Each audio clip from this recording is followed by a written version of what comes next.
Tahu nggak, sekarang itu ada yang lagi sangat viral. Saya akan tampilkan nih mukanya.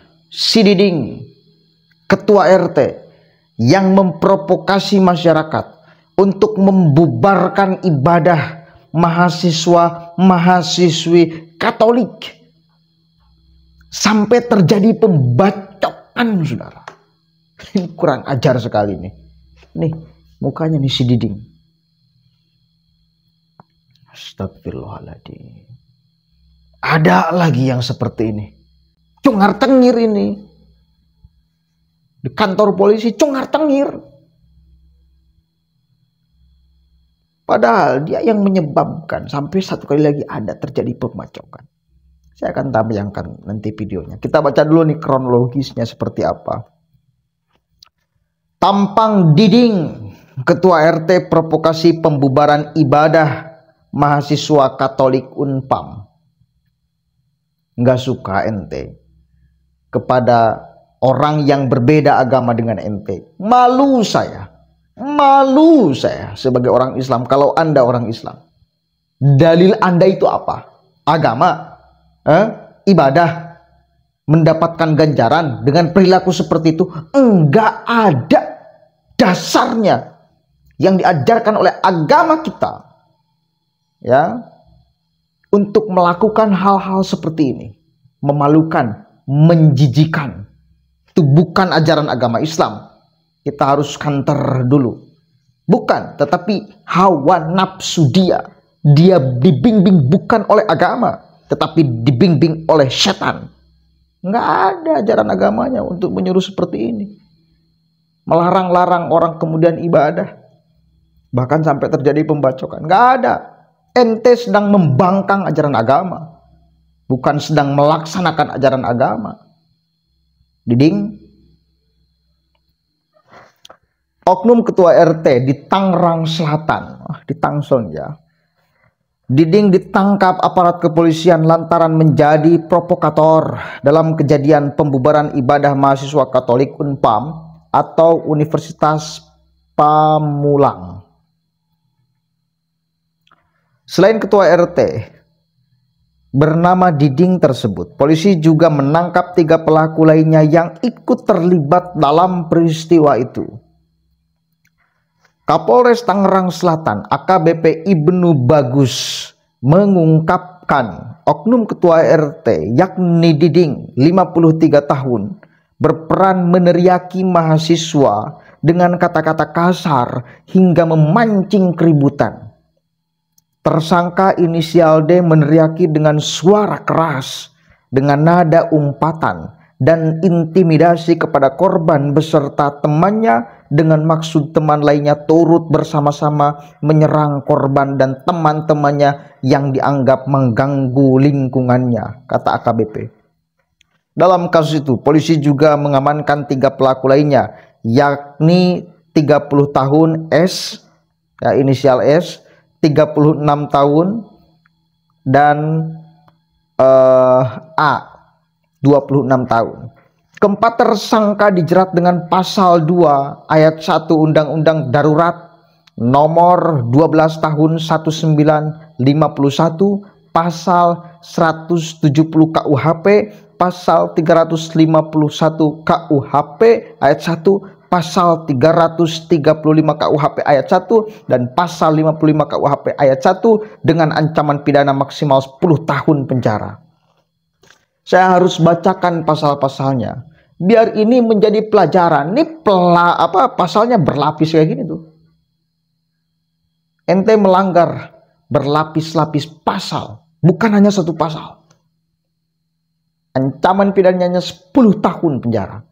Satu kali lagi, biar menjadi pelajaran agar tidak ada lagi oknum seperti ini mengatasnamakan apapun dalilnya. Dalil ente apa melakukan hal demikian, coba? Pengen tahu saya. Sebelum saya lanjut, coba nih lihat videonya. Sudah.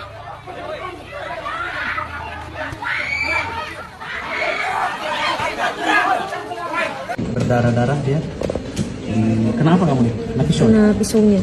Dia pakai pisau? Iya. Pas teman saya ngadain ibadah doa Maria. Terus RT ngomong, RT namanya siapa? namanya Diding. Lu nggak ngargain gue jadi RT di sini. Udah gue bilangin kagak boleh ibadah di sini. Kalau lu mau ibadah ke gereja sono. Kalian berani-berani tidak menghargai saya sebagai RT di sini gitu. Mahasiswa-mahasiswi yang sedang melakukan ibadah umat Kristen. Lalu terjadilah pemukulan bahkan pembacokan yang hari ini kami laporkan. Innalillahi wa inna ilaihi raji'un. Sungguh miris, memalukan sekali ente itu. Ente Diding baru jadi ketua RT sok seperti itu. Berarti kan begini loh, ini penyakit di Indonesia itu masih belum hilang. Fanatisme. Seorang merasa diri paling, seolah paling benar dan lain sebagainya. Ini ente itu hidup di Indonesia harus sadar, harus memahami fakta keberagaman, plural. Makanya channel ini saya namakan manusia plural, bukan pluralisme. Manusia yang memahami keragaman suku, agama, dan budaya. Ketika kita memahami fakta keragaman itu, maka sikap kita yang akan kita tampilkan itu pasti akan menghargai orang lain yang berbeda dengan kita. Bahkan bila berbedanya di wilayah iman. Kita semua itu harus menjadi manusia plural yang memahami fakta keragaman. Wong itu juga diajarkan oleh Nabi kok. Dalam Al-Quran juga jelas kok. Lakum dinukum waliyadin. Itu urusan ibadah tuh. Gak boleh kita memerangi orang yang berbeda dengan keyakinan kita. Kita itu boleh bertindak kepada orang yang menyerang duluan, yang melawan duluan.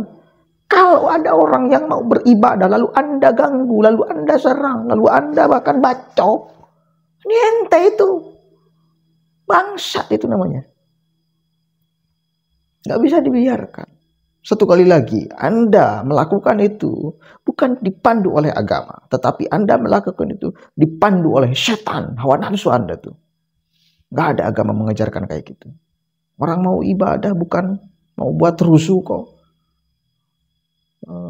Goblok ini namanya. Kita harus keras kalau urusan kayak gini tuh, biar jadi pelajaran. Gak boleh. Anda pasti menyesal kalau sudah seperti ini. Jangan sampai ada yang meniru. Saya lanjutkan lagi nih bacanya ya. Usai kejadian viral di publik, pegiat media sosial yakni John Sitorus membagikan foto sosok si ketua RT Diding, pelaku provokator warga dalam kejadian tersebut. Dilihat dari unggahan, John Sitorus tampak oknum ketua RT di Tangerang Selatan itu tengah diperiksa aparat kepolisian. Ini wajah ketua RT yang jadi provokator pembubaran paksa doa bersama para mahasiswa di Tangerang Selatan. Sepertinya dia bangga dan sedikit pun tak menyesali perbuatannya. Ketua RT yang radikal baiknya dipecat saja. Mereka tidak cocok jadi penyelenggara negara, sambungnya. Gila. Tertawa bos. Tertawa, lihat tampangnya tuh. Bangsat, bajingan. Merasa benar. Itu pikiran-pikiran radikalisme itu kayak gitu tuh. Siapa yang menanamkan pikiran radikal ini? Akarnya masih dibiarkan kok di Republik ini. Akarnya nih, akarnya. Tahu kan? Nggak usah saya sebutkan. Organisasi 3 huruf. Tuh.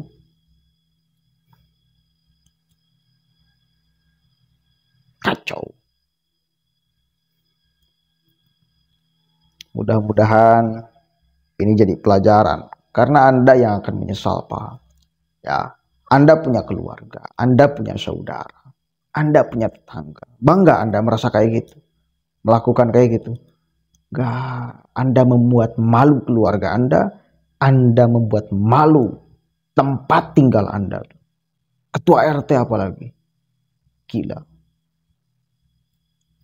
Mudah-mudahan aparat kepolisian itu benar-benar memberikan hukuman yang setimpal atas apa yang dia perbuat. Kita akan cek berita lanjutannya nanti. Berapa tahun dia dikurung? Atau apakah mau dibebaskan? Jangan sampai. Harus dikurung. Harus dikasih pelajaran. Agar orang lain pun waspada, hati-hati bila akan melakukan, akan mengekspresikan emosinya, nafsunya, mengatasnamakan agama atau apapun itu. Nggak bisa dibenarkan.